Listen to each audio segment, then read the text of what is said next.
How you doing? Good, how are you? What do you have here? I have a sealed Mike Tyson's Punch-Out. Mike Tyson's Punch-Out. Awesome game. Nintendo Entertainment System. This brings me back to my childhood. While everyone's running around playing Super Mario Brothers and Donkey Kong, I was playing Mike Tyson's Punch-Out. But that's probably the last person I'd want to get punched out by. You and me both. I'm at the pawn shop today to try to sell my 9.4 A+ graded Mike Tyson's Punch-Out game. This game came from a collection. It was a single owner, was originally a regional manager for Kmart. I mainly collect PS1 games, but this is a special Nintendo game. I'm looking to get $100,000, willing to negotiate, but I have a bottom price in mind. Pretty cool game right here to have.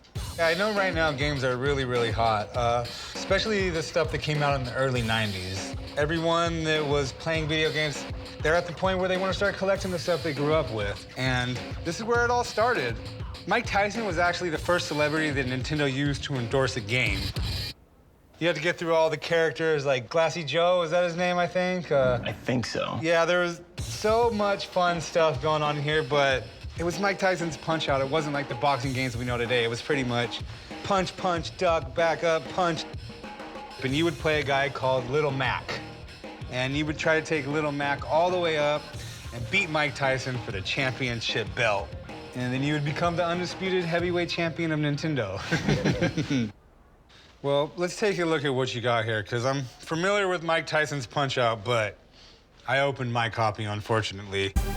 It's never even had the plastic cellophane taken off of it. Is that the original Kmart tag? It is.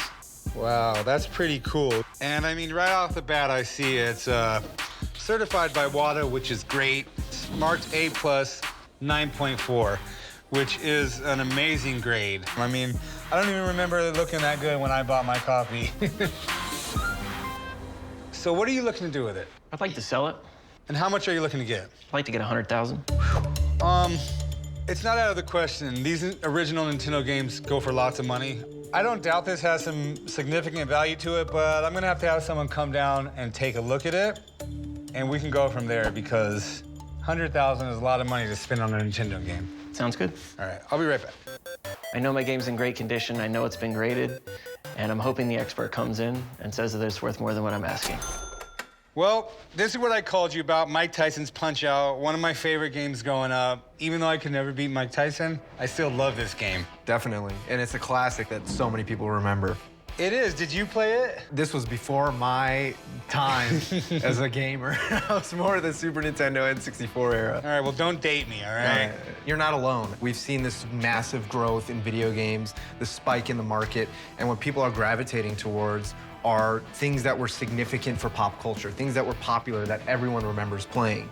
And it's Mike Tyson, one of the greatest boxers ever, definitely one of the most exciting to watch, and not because he boxed for 12 rounds, it's because he was knocking people out in one round. Definitely. I'd love to take a look at it. Is that okay with you? Absolutely. All right, great. So, I actually remember this copy.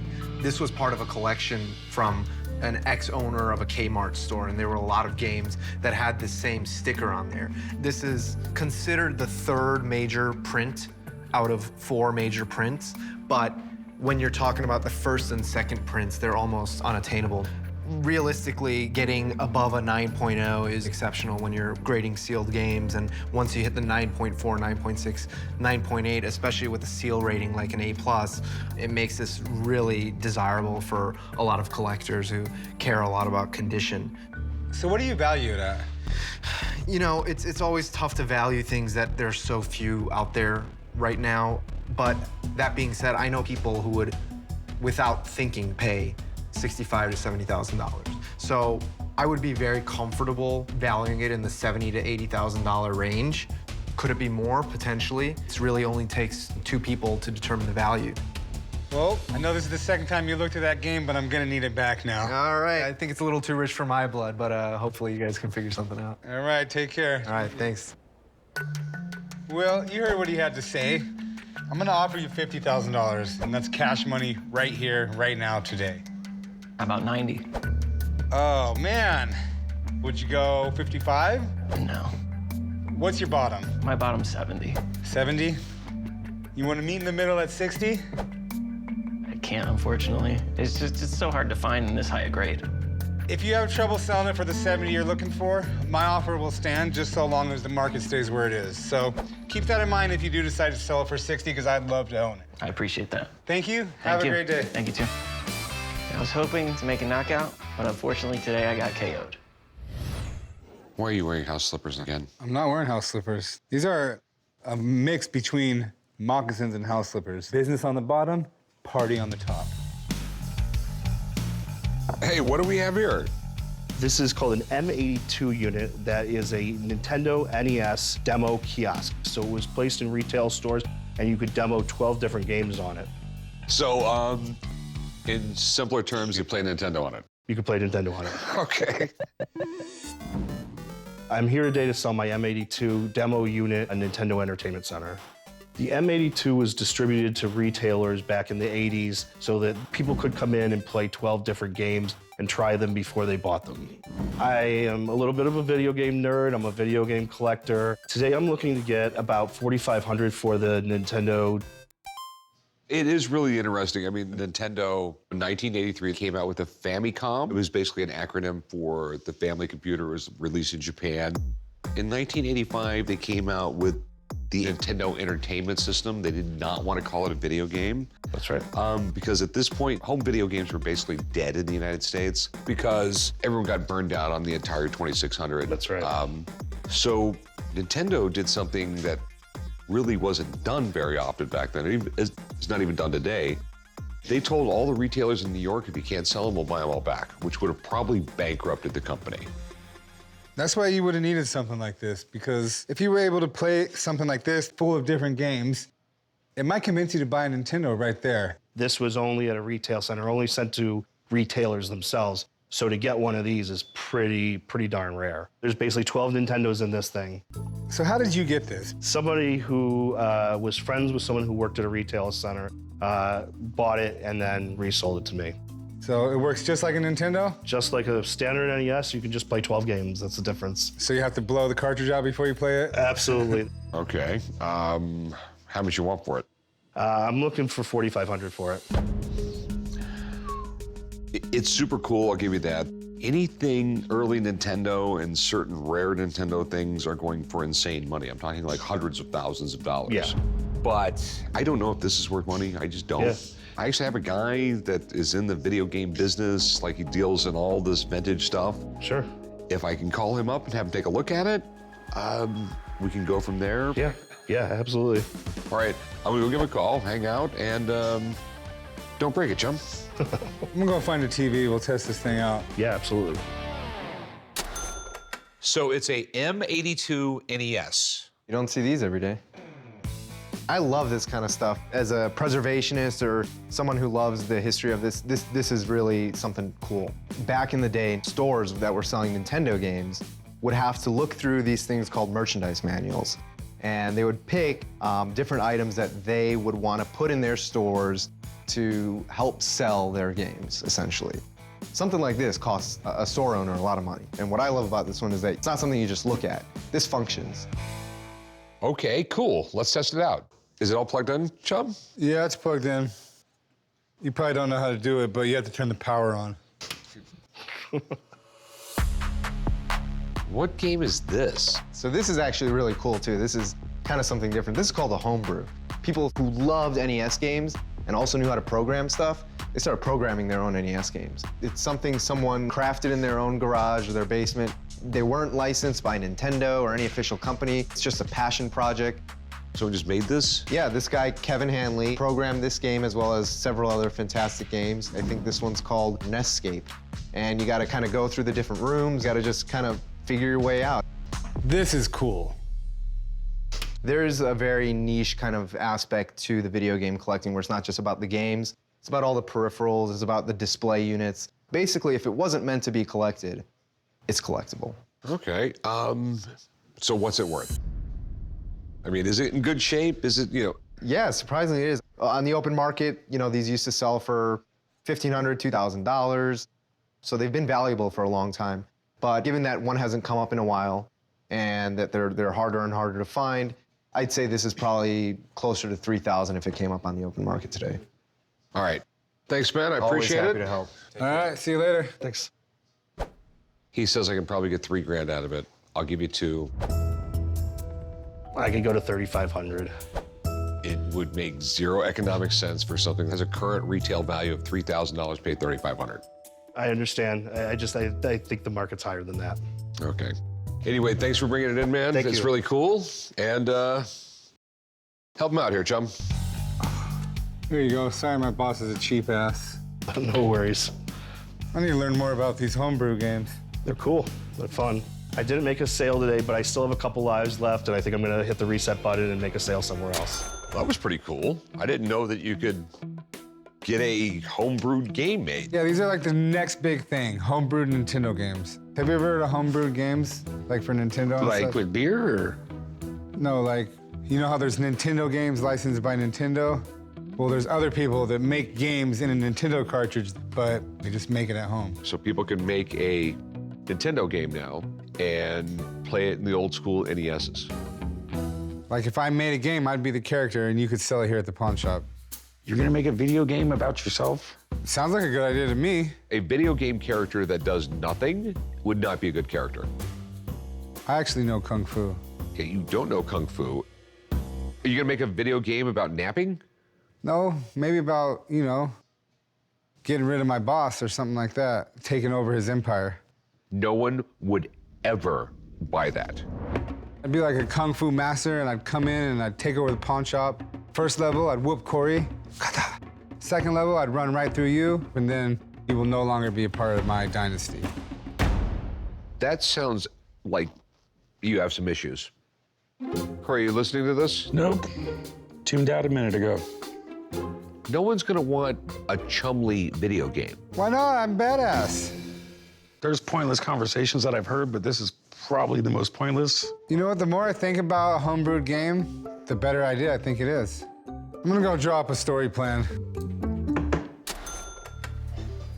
So this is called a what? This is a homebrew game. And you brewed it? I had it made, yeah. What's the thing it's doing to stomach? It's trying to like attack me with a stomach. You know that movie you used to do when you were fat. Oh, the belly buster. Is that what you call it? That's what you call it. Right. This is cool. After talking to Rick and Corey about homebrew games, You're gonna make a video game about yourself? sounds like a good idea to me. A video game character that does nothing would not be a good character. I wanted to show them just how cool these games could be. And what could be cooler than a game about us right here at the pawn shop. This is where you guys are at. Yeah. What is this? This is the best invention known to mankind. So you made a video game. Yeah, this is the Adventures of Chum-Li, the quest for Pinky. Why are you kicking old people? Because I know Kung Fu. Chump. And I'm in it too. Wait till you get to me. What's the whole concept here, though? It's a game about a prince who has to save his beautiful, beloved pup from an evil, evil, bad, bad boss who runs a pawn shop in Las Vegas. The boss is bald and overweight. So that this evil boss isn't me. It does have a resemblance to you, but, you know, we don't want to pay licensing agreements, so it's not you. Is that supposed to be you? Obviously, doesn't it look like me? And you're beating up customers in the pawn shop? These aren't customers, these are your goons. Look, there I am. There's your number one goon right there. You see that? You see that thrust I'm doing? It's called the belly buster. Corey, could you please just get them back to work? I want to see what I look like in the game. All right. You look like a badass. Pops, go to work. You know what? Just go to work, Hey, Dad. take Just go your to work. 5 minutes and get over this, all right? This is epic. Let me see what my dad looks like. I gave him a black goatee instead of a gray one, so he actually looks younger. So what do we got here? I have a Nintendo game television. So it's a television with a Nintendo inside of it. Yeah, it's actually on the bottom. I don't know why, but it's just something about this thing that makes me want to pull the cartridge out and blow the dust out of it. I'm at the pawn shop today to sell my Nintendo game television. When I got this as a kid, I thought this was the coolest thing that I ever could have gotten as a gift. When you see something like that, you're like, wow, I can't believe I just got this. And then you spend like 10 years of your life just playing the thing. I know that they're pretty rare, so I'm hoping to get $1,200 for my Nintendo game television. This is cool. You do have the OG video game system here with the Duck Hunt and Super Mario Brothers. The game that your original Nintendo came with the Duck Hunt pistol and the controller. Yeah. It's Nintendo and it's Sharp. I mean, they're both pretty huge companies in Japan. You know, Sharp, they're basically the GE of Japan. I mean, they make everything from light bulbs to televisions to washers and dryers. And Nintendo, it was the first video game system that every single kid you knew had. Mario's probably as popular as Coca-Cola. Everybody had a Nintendo and everybody had a TV. Let's put them both together and kind of sell it for a little bit lower of a price. But I think both companies kind of realized they made more money selling them apart than they actually did together. So 1990, they discontinued them. When you see the legs on it like this was definitely mounted on a shelf at an electronics store, and it was used as a demo model. Does it work? Yeah, go for it. You can turn it on, check it out. Oh, there we go. There you go. That's pretty cool. Clearly it works. So, what are you looking to get out of it? I was hoping to get $1,200. Okay, I wish you would have just brought me in an original Nintendo with this game and this setup right here, because that would probably be worth $2,000, $3,000 today right now. Wow. But you brought me an old TV, and you don't really have a Nintendo, even though you have a Nintendo. It's not the square box Nintendo everybody had when they were a kid that wants to collect them. But it is cool, and there is a market out there for these right now. I'll tell you what, I'd give you $500 for it. Can you do 8? No, but I could do 650. 650? All right, I think we could do 650. Okay, do me a favor. There's a guy over there that will write you up, and I'm gonna sit here and play Duck Hunt by myself. All right, have fun, and thank you very much. I think I did all right. I think my negotiating skills are pretty sharp. I walked out with 650 bucks. Hey, Chum. What's up? Check this out, man. Hey, it's Mario. What is this thing, man? This is a vintage Super Mario statue. Mario is like the dopest ever, dude. So where'd you get it? I got it from a buddy who owned a video arcade. I beat him playing Mario Karts. Just one game of Mario Karts, huh? Mm-hmm. Sounds like he won to me. I decided to come to the pawn shop today to try to sell my Super Mario statue. I'm gonna start with 1,000, but I'll be happy with 150 bucks. The funny thing about Mario is he actually was in Donkey Kong first. That was his first appearance. And then he did Donkey Kong Jr. And then he spun off like his own series, which turned into be the face of Nintendo. Mario is awesome. He's been in over 200 different games. And the Super Mario franchise is the most successful one in video game history. Nerds like Antoine right here love this thing. Nintendo was my thing, trust me. And I always wanted to play with the Mario character. Luigi, he just went all there for me. Well, he's the Michael Jordan of video games. He definitely could jump like Jordan. Anyone building a home theater or a game room would go crazy for something like this. So if the price is right, I'm all over it. Well, how much are you looking to get? Well, the guy I won it from said it's worth about 1,000. I'm gonna say that's a little too high. Give me a number I can work with, man. I'm trying to make a profit here. 750? It's way too much, bro. There's a lot of scratches and dings in it too, Chum. You know, you're gonna have to take this up with the old man if you pay too much for it. 550, and that's the most I'm gonna pay. Sold. All right. I'll meet you at the corner. Wee, Mario. I settled with 550, but I'm feeling great about it. I'm gonna take my lady out to dinner and have a good night. How you doing? How's it going? Pretty good. What can I help you with? I brought in something for you to look at today. An old Nintendo robot. Oh, good old Rob. The world's first video robot. I'm at the pawn shop today to try to sell my 1980s Nintendo robot. I don't know a whole lot about this robot. I do know it has its original box. In my opinion, it looks like it's in pretty decent condition for being as old as it is. I'm asking $800 for this robot because it does have the original box and it's hard to find. If I make the sale today, I plan to take this money and probably just invest it in some other kind of antique that I collect. Wow. This would have been announced in 1985, just a couple years after Atari was credited for crashing the video game market.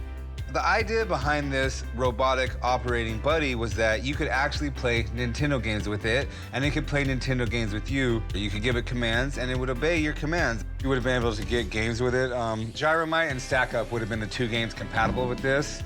It didn't really take off like they wanted it to. It was a good idea. It did aid in the sales of Nintendos, but over the long run, people just preferred to play the regular Nintendo and the staple games that were released for it. And the box is in a little bit of a rough condition, but you don't really see a lot of these boxes because this was marketed as a toy, and kids would open this up, hook it up to their Nintendo, and they would throw the box away. And so you don't really see a lot of boxes. I noticed it's not complete. Do you have the other parts for it? I don't. I bought it from a friend of mine who got it as like a Christmas present as a kid, and he said he never really used it. Okay, so there should be a base, and there should be a couple claws. I'm sure it will show us in this picture.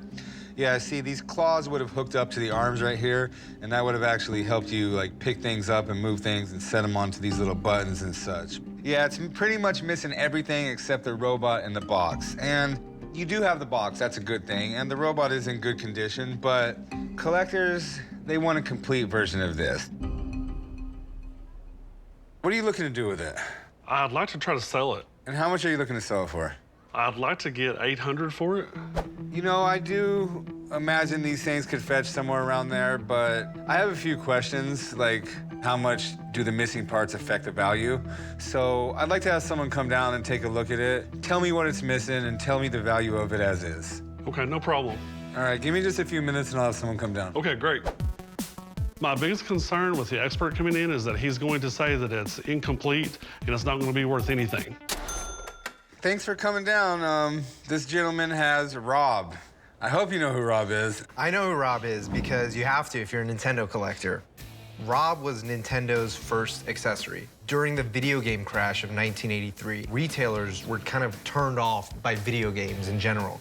Their shelves were filled with unsold Atari stock. So Nintendo, they marketed it as a toy system, and they created this robot called Rob. And Rob would interact with the console. So it was an accessory, but it was also someone, like your little buddy you could sort of play along with. But what ended up happening was the popularity of Super Mario Brothers and some of the other titles sort of dwarfed Rob, and then Rob was pretty much forgotten about. So Rob does have his place in Nintendo history books, but he fell out pretty quick. Is he collectible? Depending on the condition, they can be extremely collectible and in certain cases even really valuable.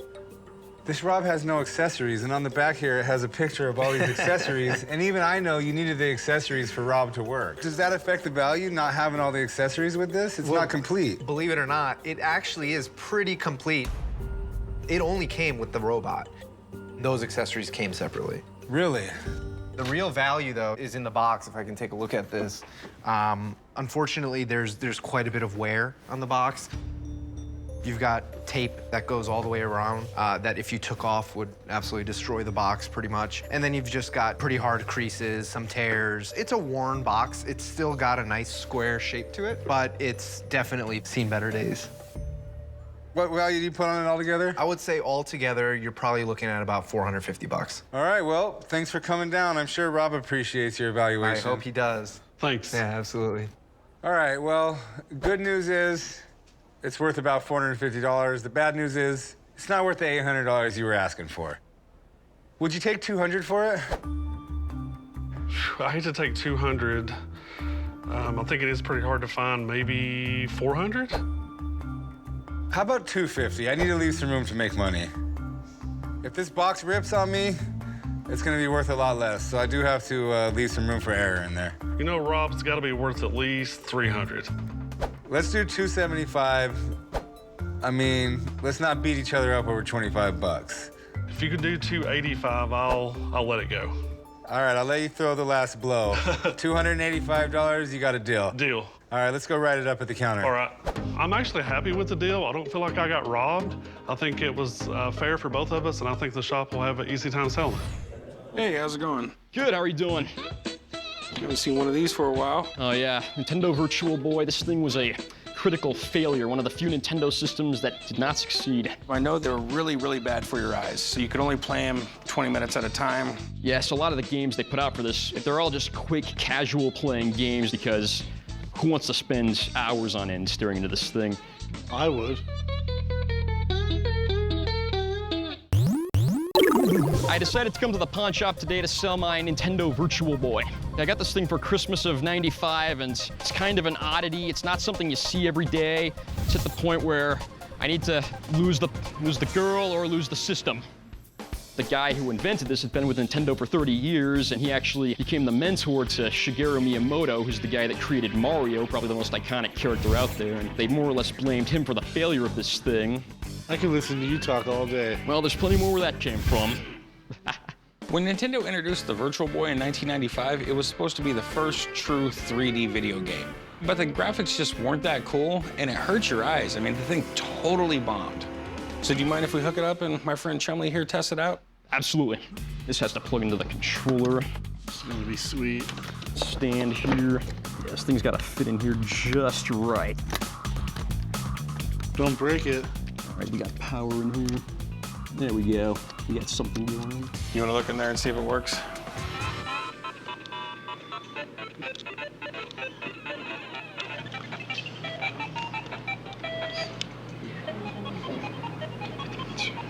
Chum, I just want you to test it, bro, that's all. So what do you want to do with it? You want to pawn it or sell it? I'd like to sell it. What are you looking to get for it? I would like to get 200. Yeah, we're a little far apart there. You only got one game, and they found 500 of these brand new sealed in a shipping container not that long ago, and it kind of polluted the market a little bit. So 200 bucks is just way too much for me. If you want to do about 80, I can do that. Could you maybe meet me in the middle? It's 110. Nah, 80 is gonna be what I can do.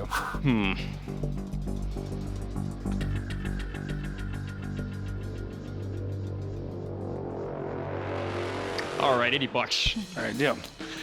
My man Chum here will write you up. Go over here and do some paperwork. All right. Let me grab the system. I'll meet you over there. You bet. Hi, I'm here today to sell my Nintendo Game & Watch games. Sweet.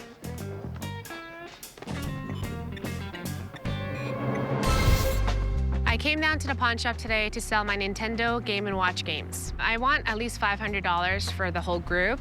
They're just sitting in my closet, and I know that there's collectors out there that really want this.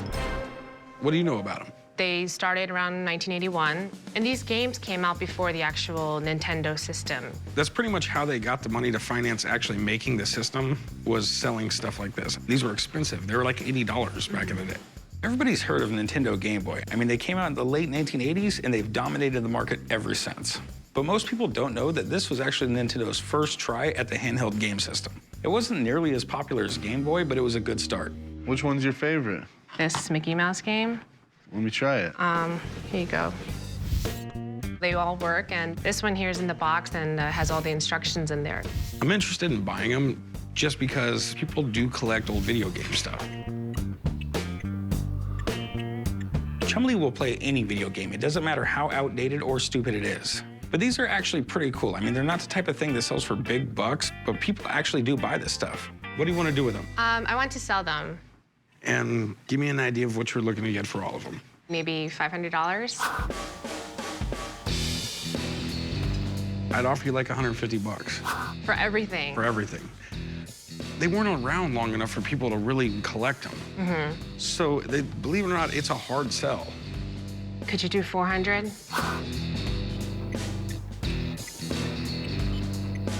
There's just no way. They're not worth it. I'll go 250. That's gonna be the most I can do.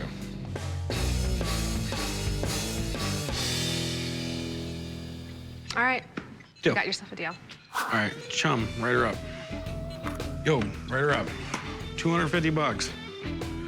I think $250 is a good price for these games. With all the gamers we have coming into Vegas, I should be able to get 100 bucks a piece for them. Can I have this? Why would you want that? No. Because I want to put it on my desk at home.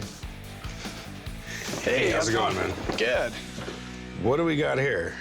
Well, it's an old Nintendo game. Dude, this ain't a Nintendo game. This is before they came out with the video games. This is the Nintendo My Race Car set. Well, this still ain't no Nintendo game. My Car Race is a race car track put out by Nintendo before they started creating video games. I think the race car game is a really good deal for the shop because they're seldom seen and hard to come by. If I'm able to get the $2,000 I'm asking, I'll probably take my girlfriend out to dinner here in Vegas and have a good time. Oh, wow, that's actually pretty cool. So where'd you get it? I bought it at a flea market, actually. And so what really got me was how it had the Japanese writing on it. And I saw the name Nintendo, and I said, man, that's got to be some type of collectible. You know, Nintendo's been around since like the 1800s. They actually started with like playing cards and card games and stuff like that, and then eventually made their way into like electronics in the 80s, I think. Can you set it up so we can take a look at it? Sure. It's battery operated, and it's got the original battery. It does have all the original cars in it and the starting gate. So it's supposed to look like this, I'm guessing. Exactly. I do believe it's missing a few pieces, unfortunately. It's supposed to have some screws to hold the track together, which are missing, and there's a rubber conveyor belt that is used to lift the cars back to the top of the track once they go around once. It would go around and get to the top again, it would start down the track, get to the bottom, the conveyor belt would bring it back up, it'd go back around again. Any idea how much you're trying to get for it? I'm thinking like $2,000. With it missing pieces and everything? As rare as it is, that's what I was shooting for, yeah. Well, I've been shocked by things weirder than this. Do you mind if I have a buddy come down and take a look at it? It just seems like quite a bit of money for an old slot car track. Sure, that'd be great. You want to give Steve a call? Yeah, I'll be right back. Being as rare as the racetrack is, I definitely think it needs a evaluation by an expert. I'm hoping they say it's worth, $2,000 like I'm asking for. Hey, doing, Steve? Yeah. This is cool. So did they sell this in the States, or? Some of them would get exported to the United States, but it was intended for sale in Japan. Okay. Can I see the cars? Sure. Help yourself. Yeah, the way this worked is they had these metal wheels in there, and you would drop it down the track, and they'd race down, they'd come back down to the bottom. Magnets would pull the cars up the track, and then they would disengage and drop them back down again. You'd race them and see which car won. Would just continuously keep going Just continue to run until you turned it off. Huh. Unfortunately, it wasn't good for Nintendo. Poor sales on it. For us, that was great, and it's because it steered us into the Nintendo game cartridges that we all remember coming out in the 80s. So, I mean, are they worth any money? Do you know, or? I mean, they have some pretty good value to it. I mean, I've seen these in the upwards of $1,500 to $2,000. Oh, wow. Yeah. Is it complete? It is missing a few things. I think it's missing one of the pylons. And what about the track? It is missing the rubber conveyor lifting out there. So what do you think it might be worth? In this condition, you're looking at maybe $300. Oh, wow. All right. Well, man, I really appreciate you coming down. Thanks, guys. All right. The problem with the shop buying it is the most important parts, which is the conveyor belts, are very hard to replace. Unfortunately, because of time, they deteriorate. We do see them from time to time where they'll be missing one or two. This one's actually missing all of them. So you heard what my guy had to say. Are you still looking to get that much out of it, or? It's in really good condition. I mean, I know it's missing the belts and some parts. I mean, at least $1,500. No way. You got to realize I'm never going to be able to sell this as a working model. I'd give you like $100 for it. Yeah, I can't do that. I mean, I'm thinking like $1,000. Let me just tell you, man, I'm not even gonna go close to $1,000. Okay. The most I'd pay was $120. 120. As rare as it is, I think I just need to hold out for a little more than that. Glad for you. If not, come back, all right? All right, hey, appreciate it. I really want to sell this and make some money, but, I'm just gonna take this game home and race the cars myself. I think I've been waiting for this. We often have customers who can't make it into the shop, so we'll make arrangements for them to mail their stuff to us, and then we'll give them a call once it comes in. Mario Bros, pretty cool. Today we received a box of vintage Atari games and some manuals from the early 1980s. Game program Superman CX2631. Oh, this is cool. All right, let me give this guy a call. There's actually a huge video craze going on right now. People are paying top dollar for these games. So I'm gonna call this guy, talk about what he has, and see what he wants to do with this stuff. Hey, how you doing? Good, good. I think I just opened your box. You sent out a bunch of Atari games? Yes, I did. I think I sent you about 40.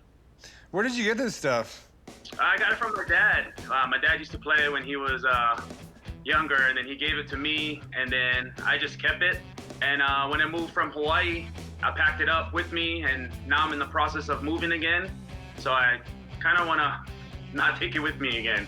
I mean, it's pretty cool. You got games right here from the Atari 2600. It was the first video console where you could use interchangeable games. It was like really, really big. It was almost like having an arcade in your house, and you would have been the hit of the block no matter how old you were, because, you know, at that time, to get a variety of this kind of games, you would have actually had to go to the arcade.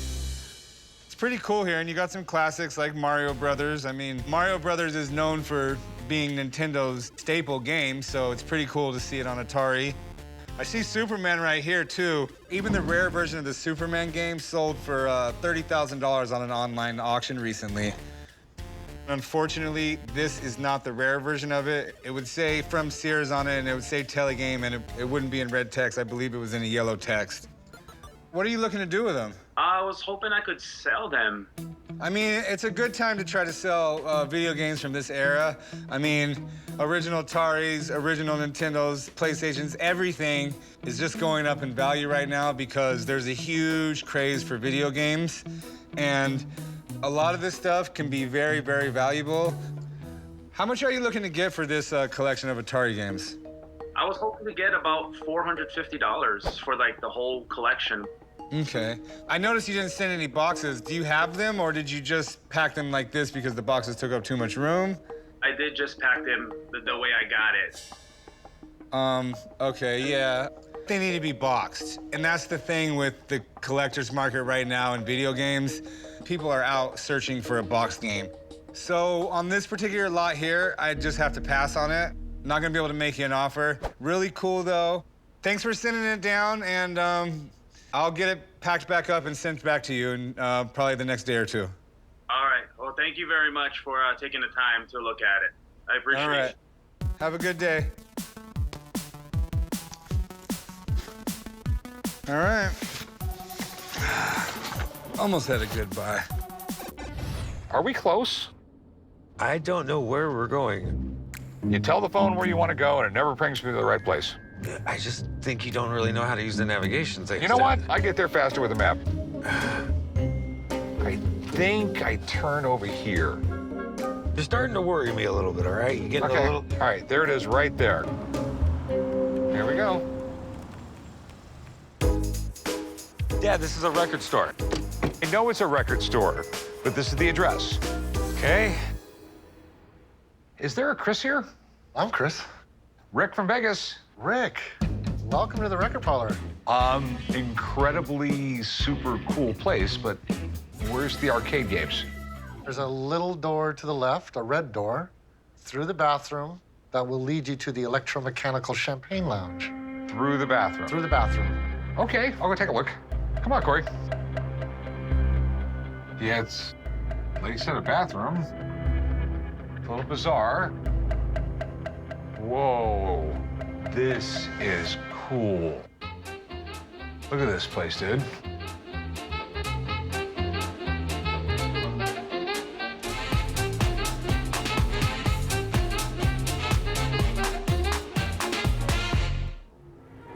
Oh, you got a lot of cool stuff in here. Thanks, Rick. This place is pretty overwhelming. The electromechanical champagne lounge is sort of like magic meets mystery meets carnival, where you could go and play vintage arcade games. The place can only really fit 40 games, and I've got close to 100. It's time to shed some of those games. So I thought it'd be a good time to bring in someone like Rick. My hope today is that he comes in and maybe finds a game or two or one of the props or pieces of art that stand out and he may want to purchase. Like I said, it's really cool. Where do you want to start, Pops? Well, this right here, is this an original band box? The original band box has been completely restarted. What does this thing even do? This is more or less an attachment to a jukebox. You'd play a song in a jukebox, and it would switch this on, which has the world's tiniest band in it. Okay, I'm still not understanding what it is. Can you show him? Sure.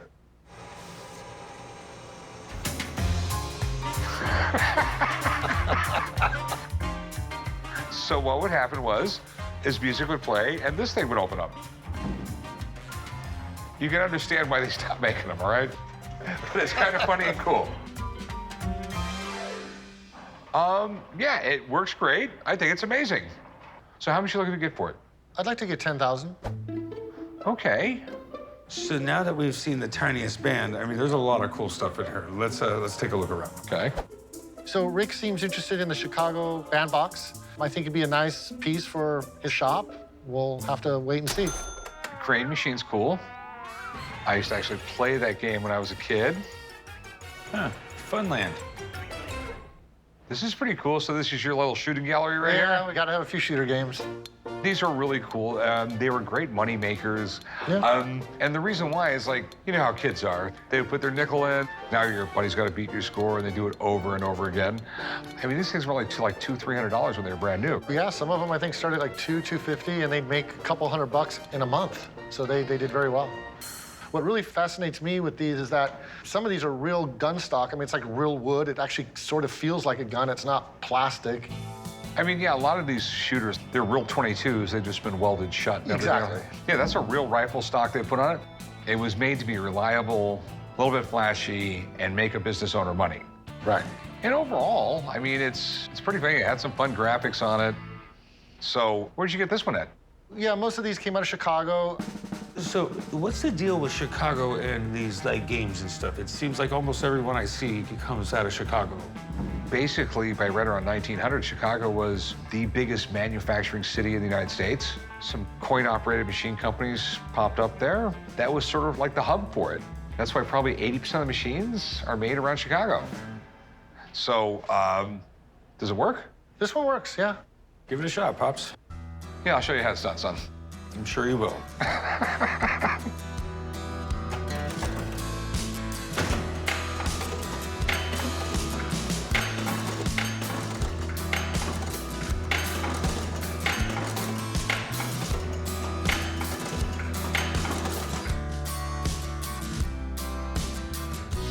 How many did you hit? 3,000. That's very good. So what, I need to beat 3,010?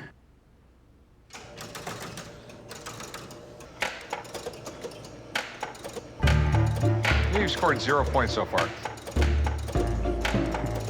You need these?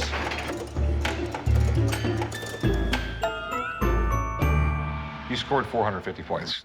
You're obviously better at the antique shooting game. So how much you want for it? $1,500. Okay, I'll keep that in mind. And what is that? It's kind of cool and really scary at the same time. He's amazing. He's got quite a story. The clown is quite special. You know, he's about 100 years old, most likely from Coney Island. He's definitely one of a kind. He's electromechanical, so he has a motor and string that actually moves the eyes and the mouth. You know, the one special thing about this particular clown is he can answer true or false questions. It's a talking clown? He sort of talks. He basically just moves his mouth and his eyes if it's a true statement. Is my dad a bad driver, true or false? I mean, it seems to be right. All right, so you said it's from Coney Island. Once a railroad came to Coney Island, there's developers started developing the land. And literally by the turn of the century, by like 1900, it was really successful. So next thing you know, more amusement parks moved in. And they had tons of different rides, the food stands, everything like that. No, Coney Island was absolutely booming until we had the whole Depression thing happen. And a bunch of the parks closed down. You know, it sort of lingered for a while, but past 20 years, it's really come back up. There's a lot of cool stuff there. The cool thing about it, there's a lot of nostalgia there for just about anybody. And that looks like something they would have. I mean, really simple animatronics on it. Super primitive. That's how they did clowns back then. That's a real common theme for the way clowns looked. So where'd you get this? Got it from a guy in Chicago who got it from a family who said it came from Coney Island. Okay, so whole telephone game. So you don't know exactly where it came from? I don't. There's no paperwork? No paperwork, no pictures, just stories of provenance. So it's super cool. What do you want for it? I think I'd like $20,000 for it. Okay. And I think it's worth it. It's really one of a kind. And it's really just a very neat piece for a variety of reasons. It's actually from Coney Island. It'll make it worth more money. It's got a million things going for it, but I know nothing about it. So I got a buddy who lives here in town, Rob, and he deals with odd collectibles. Sure. And that is definitely in the category as odd. Got it. So I'd like to maybe come down and take a look at it. Sure. Just give you 1 minute. I'm gonna go make a phone call. Okay, awesome. I know Rick is going to bring in an expert to establish price on a one-of-a-kind item and see if he's ever seen one before. Well, this young man right here probably has the coolest game room on the planet. I see. I'm interested in that. It's an electrical, mechanical clown head from way back in the day, and he's thinking it might have been at Coney Island, and he wants a big chunk of change for it, $20,000. So I think what we have here, Rick, is an extremely rare piece. They made a few of these for the different amusement parks on the East Coast, and I've only seen one other that was about half the size, and it actually would move its eyes and mouth to certain questions. I think they were true and false questions. Right. Does this one do that? It does. What do you think about it? It's really rare, but whether or not it came from Coney Island, that's a difficult call. There were a few other parks that it may have come from, but if I had to venture a percentage guess, I'm saying 80% it came from Coney Island. So, Rob, what do you think this is worth? Value-wise, there's very few comparables. I'm guessing that if you hung this in your shop, feel comfortable asking somewhere in the neighborhood of $18,000. Okay. Well, thanks, man. Nice to meet you. Nice to Great meet you. place you have here. Thank you very much. All right. Thanks, guys. I'll see you soon. Can I afford you, true or false? Clearly, it's no. Okay, so the Bunland rifle game, you're wanting $1,500, and the bandbox, you want $10,000. That's right. And the clown, you're wanting 20. Okay, so let's start off one at a time. We have the bandbox. You take $6,000 for it. I might come down to like 85 on that. I mean, I give you like $6,500 for it. I mean, the thing is with that, it's really cool, but the collector base for it is small. I think it's gonna have to be a pass. Okay. The shooting game that I destroyed my son in, Clearly. I'll give you $1,000. He'd have to come up a couple $100. $1,100? 1,200, we got a deal. All right, $1,200, we got a deal on that one. Got a deal. That leaves us with the clown. Here's my problem with the clown. There's a lot of questions there. I don't like to buy things where it's an 80% chance it was from Coney Island. Right. But if I get a picture of that thing in front of a fun house at Coney Island or something like that, I will call you up. I'll probably pay you your asking price. Okay. But if I can't find it, I'm gonna have to pass. Fair enough. So I actually have the rifle target game. And you know what, son? Maybe you could practice on it. We could have some real competition. Okay? I'm gonna go to my car. I'm gonna get a checkbook. I'll be right back. Okay, thank you. Is my dad the only person in the world that still writes paper checks, true or false? Where you been? You know, was doing my thing, out there crushing deals. What'd you buy? Video game. What kind of video game? Silent Scope. I paid $700 for it. You should be able to make a little bit of money. What's it worth? Probably 1,000, 1,200. Not you, chum. Corey, what's that worth? 700 on a good day. They're hard sellers, Chumley. What about the pinball machine Corey had? We put it out there and people played it in the shop. We made like $80 when we put it in the shop. A while back, Corey overpaid for an Evel Knievel pinball machine. So we put it in the store where people could use it to recoup some of our loss. Apparently, Chum considers this a sensible business plan. Why didn't you call somebody, buddy? You could have dropped a damn dime. They really don't have payphones anymore, Dad. Well, I was trying to figure out what that even meant. I mean, you could have showed us the thing. I could have told you. I mean... You have Skype on your phone, correct? Yep. Why didn't you use it? Didn't know how. It's real easy, man. This is how you do it. Put my name in. There you go. Press the little video camera down there. And that's it. So now I can call you whenever I want. That's right. I can see whatever you're doing. All right. Whoa. Chumley, give me the phone. This phone? Yes, that phone, dummy. It's mine. Give me the damn phone. These idiots think I'm old and stuck in the past, but I'm a whiz at all the latest gadgets. I was the first person to get Wi-Fi in the house. Can you see me, Chumley? Yeah, I can see you. Can you hear me, Chumley? Loud and clear. All right, I have a message for you. The next time you go out and you try to buy some big item, you can use Skypes to call us. Did you understand? Yeah, I got it. Now get your big fat ass back to work. I have my phone back. A lot of good it does you. Now I'm going to the bathroom, guys. I was out running errands, and Corey texted me about someone wanting to sell their Atari Centipede table game. I know video games, so I should be able to handle this one on my own. Oh, check this out. It's pretty dope. It is. For being a 1980s cocktail table Centipede game, it's in really good shape. Are one of these high scores you? They all are. 146,081. Whoa. Yeah, that took a long time.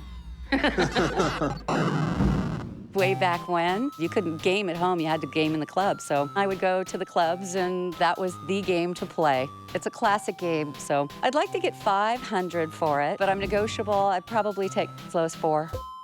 So where'd you get this? I got it online about 15 years ago. I had to have it because my girlfriends and I would go into bars and we would sit around and play these games. It kind of stayed with me, and it's always been fun. I was born in 1982, so I come from a little bit different time of video games, you know. Obviously, the Atari was out, but when I was a kid, arcades had already evolved so much that we didn't get a chance to appreciate games like this. This game is a classic. It's all about defending yourself from killer centipedes. People who played this as kids still love this game, but I can only buy it if it fully works. Does it take quarters? No, it's actually set for free play. Awesome.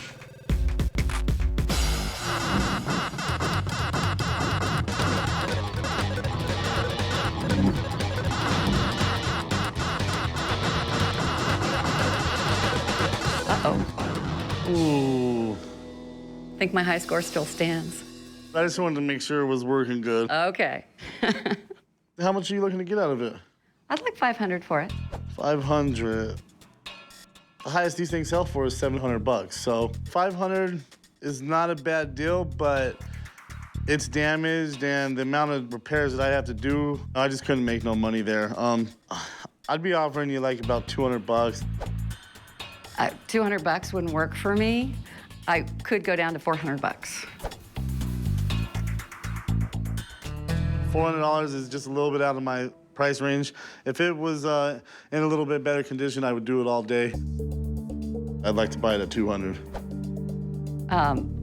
Can you come up at all from 200? How about 201? Yeah, I can't do it. Okay, well, thanks for letting me come take a look at it. Thank you. Sorry I we couldn't make a appreciate deal. it. Sorry. This video game's a classic. It's just not in good enough shape to buy for 400 bucks. But hey, this is why I love my job. I can check out video games all day long and get paid for it. Hi. Hey, how you doing? Very good. I have something all the way from Bayonne, New Jersey. The good old Vectrex, huh? Remember this? This thing's pretty cool. It's a self-contained video system. It's got the screen, it's got the controller right down here. Right. You just pop that. Yes. Controller pulls out. I'm guessing you chose this because it was portable? Yeah, this was considered portable for 1982. The Vectrex game system, it was state-of-the-art, much better than any system that was available at the time. This one is in stellar condition. It still works after 32 years, and when I fired it up, I was actually shocked that the sound and the visuals were perfect. Okay, so you got it when it came out? Yes. Well, I mean, it's a pretty cool system. They come loaded up with games already, right? Well, one game's loaded up, and then you can buy cartridges separately for other games. I just have the self-contained game. Okay, well, you mind if I plug it in? Oh, please do, yes. The Vectrex was considered way ahead of its time when it first released. It was even dubbed the mini arcade, but technology moves fast and eventually it faded. But if you were a teenager in the 80s, you definitely wanted one of these, which means there's definitely a market for something like this.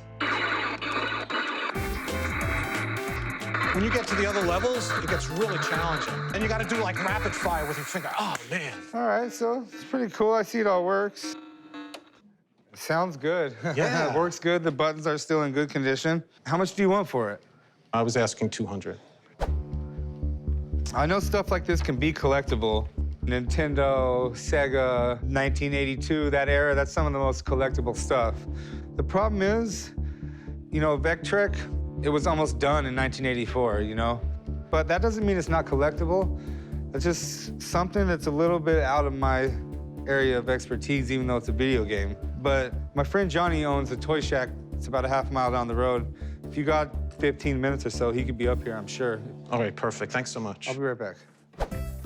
There's no doubt in my mind that the system is collectible and it's going to get a decent dollar for it.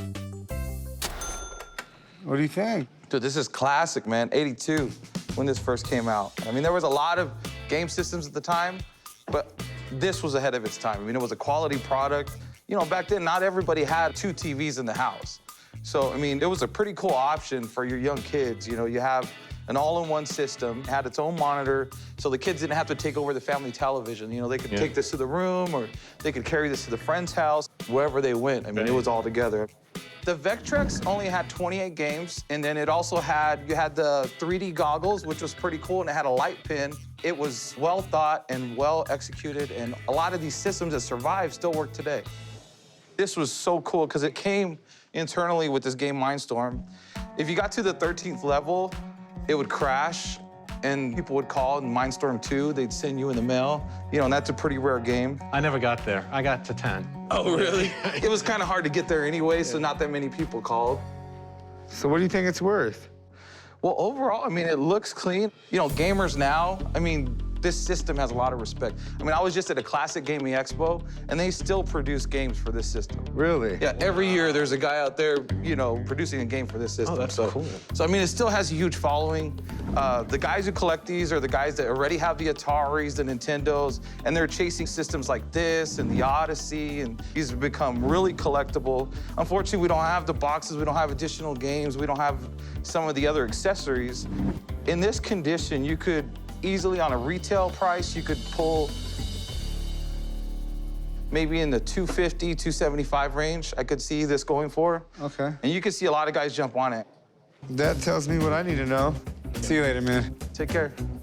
If Chum's able to pick this up, I don't think he'll have any problem moving it. To any guy that grew up in the 1980s or anybody that plays games out there can relate to this. Good news.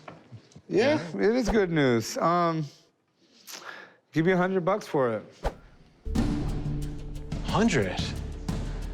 I was asking 2. It's worth $275 retail. You got $75 in it, and they're so rare, and it's such a great system. I mean, about $175. Yeah, I think if you can go $150, I'll deal right now. I'm hoping to get $275 out of it. If I get $250 out of it, I just need to be comfortable to where I can make $100. You know what? 150 is fair. I'll accept that price. All right. Thank you so much. Yeah, just meet me right over there at the counter. Okay. I thought 150 was on the low side, but considering I didn't have accessories for it, I thought it was fair. I am no longer a gamer. I've moved on to doing other things with my time, but I'm sure someone is going to get some great use out of it. What do we got here? Well, this is Magnavox Odyssey 200 video game console from 1975. I bought this when I was in my early 20s. So I used to have my friends come over to the house. We'd have a few beers and get crazy with the Odyssey here. You guys sound like some wild dudes. Back when I first got it, I was the coolest guy on the block. I have a tendency to collect things, and my wife has gently suggested that I get rid of a few of them. Today, I'm hoping to get about $350 for it. Oh, that's nice, man. The Magnavox Odyssey was released in like 1972. It was huge. I mean, it was the first commercially available video game console. Back then, just the novelty of being able to play a game on a TV was pretty cool. Basically, there was a little white dot that went back and forth, and each player had a paddle. If you hit the dot with your paddle, the game continued. If the dot got past your paddle, your opponent scored a point. Essentially, it was Pong, right? Yeah, it was kind of a Pong on steroids. Kids these days are totally obsessed with video games. While everybody's heard of the Atari, the Odyssey actually came out 5 years before that. I'm sure gamers everywhere would love this thing if they could leave their couch long enough to come buy it. You mind if I open it up? Sure, go ahead. Don't break it, big hoss.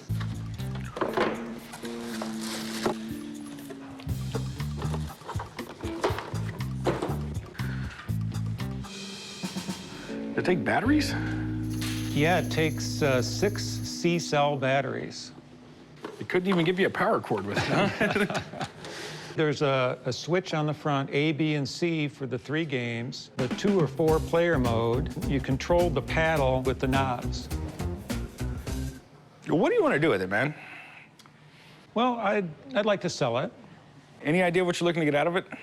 Well, I'd like to get $350. Like $3.50? Oh, gee. No, $350. I think it has some historical value, and everything's here, the game, the box, the owner's manual, and the accessories. To be honest with you, man, this is a little out of my realm here. Do you mind if I have a buddy of mine who kind of specializes in stuff like this take a look at it? I'd like to hear what he has to say. All right, let me give him a call. Now, these young kids probably don't know what they're talking about. I think when the expert comes, he'll set them straight on what the price of the unit is. What do you got, man? Odyssey 200, check it out. Sweet, no Magnavox game system. What you know about it? Oh, man, this is like classic 70s stuff right here. This is neat. Understand, Magnavox, I mean, they started the market with the first Odyssey in '72. You know, Ralph Baer, back in '66, hard to imagine that far back, he started to create the brown box, and by '68, he had the prototype. And today, that's in the Smithsonian Museum. You know, he's considered to be the Thomas Edison of video games. So, I mean, this is definitely historic stuff right here. As far as, I mean, game systems go, everything started right after Odyssey came out in '72. Then we had the Odyssey 100, which came out before this. This is like '75.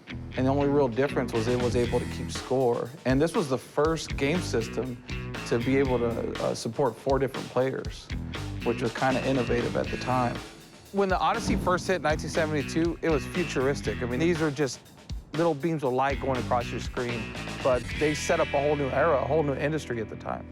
It's pretty neat. Understand, the new generation of kids grew up with Xboxes, PlayStations, so of course, it drives the market up for a lot of this retro gaming. The earlier systems could go up to $1,500, a few $1,000s complete. Wow. That changes things a little bit. Sorry if I was kind of mean to you there. What do you think this one's worth, Jody? These all have some value, and condition is everything. All right. There's no cracks on the system, but there's some condition issues with the box. And we got a tear right here. We got a little bit of staining here. That hurts the value too. But I mean, overall, everything looks complete. I think that today's market, it's probably in the $75 to $100 range.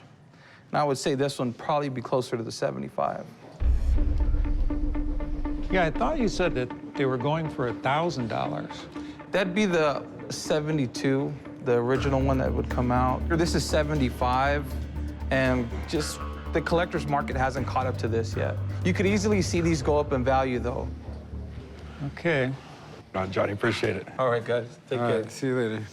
Technology from the 70s grew so much in just 15 years. And I believe these old 70s game systems are only going to go up and up in value. All right, so my guy's saying it's worth 75 bucks. Now, that means I can offer you about 25. Wow. You know, you might want to hold on to it for a little while longer. I mean, you've held on to it this long. It might be worth something someday. Just not to me, not today. I think I'll see what happens in the future. All right, my man. Thanks a lot, man. I appreciate it. Thanks for taking a look at it. When he said $75, I was devastated. I paid more for it back in 1975. He said, you know, if you wait a few more years, it might increase in value, so I think I'll just keep it and wait until then. So what do we got here? Well, right here we've got the Microvision handheld game system. It's the first handheld video game system that's reprogrammable. So kind of like the precursor to the Game Boy, right? Yeah. I mean, it looks like an old brick phone to me. I'm at the pawn shop today trying to sell my Microvision handheld video game system. I got this video game system because me and my wife moved into a new house, found it in the basement. This handheld video game system's from the late 70s, may have been ahead of its time. So I'm hoping to sell the item today for about $100. I think that's a good place to start. This is pretty cool, man. It was made by Milton Bradley, who I've never seen make electronics before in my life. Right.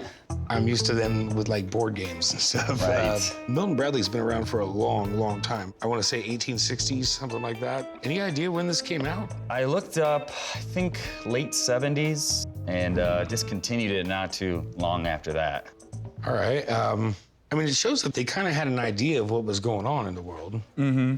Yeah, I guess in the early 80s, they sold out to Hasbro. I know that much about them, but it looks like it was just way ahead of the time. Right. It's like back in the early 80s when you had a computer and nobody knew what to do with it. Mm-hmm. Yeah, just shock. So what, this is like the console, I guess? So that is the cartridges. All of these are the interchangeable cartridges, and that would be... So this is the console, this is the cartridge? Yes. And you just click the whole face onto it? Yep, you just kind of switch them out. All right, so we have Star Trek, Sea Duel, Cosmic Hunter, Blockbuster. I mean, I guess you'd go and try to rent a video or something. Yeah. So I turn it on like this? Yep. Shoot up that side there. Do you have any idea what I'm supposed to do here? I think you gotta push go or something. I think it starts it. Well, what's weird is it's a 16 by 16 bit screen, so I think it's just pixels. This isn't a Call of Duty here. Any idea of what you're looking to get out of it? Kind of did some research online, kind of ballparked it with the amount of games, the boxes, the manuals and whatnot, looking at about $100. $100, okay. So, normally I wouldn't call somebody in on this, but I am intrigued. Seeing as how it's old and it's the precursor of the Game Boy, it very well could be worth something. Do you mind sticking around so I can give a buddy a call? Yeah, I'd stick around, absolutely. Well, hang out and I'll be back as soon as I can. That's good. Pretty confident. The expert's coming in. Hopefully you'll see all the boxes, the manuals, the fact that it works, and hopefully that really bumps up the price. Hey, Corey, how are you? Hey, how's it going? Doing all right, man. The reason I called you down is because I have no idea what this is. It's a video game system. Microvision, which was made by Milton Bradley, they were kind of out of their element when they got into the video gaming aspect. They were really big into board games. Obviously, they made some of the best board games that we still play today. The Microvision system, cool concept, multiple game system. You're supposed to be able to change the cartridges out easy. But this platform with Milton Bradley didn't last long. And the reason it didn't is because it wasn't very easy to play. The game platform itself of the actual function of the game was just very hard to follow. When it came to the video game aspect, I think they were probably spending a lot more money on it than they really anticipated they were going to. And that kind of led to the demise of this. But you had a company right behind them, which you know very well in Nintendo, that could take other people's failures and turn them into their successes. And that's what Nintendo did here. They saw this attempted and said, we have a way to make this so much better. They outright say, we kind of pirated the idea from Milton Bradley to create the Game & Watch. And the Game & Watch is still as popular today as it was when it first came out. Okay, so I'm doing pretty well with vintage video games right now. Is this something I need to be looking out for? It's a neat piece of history for video game history to see it.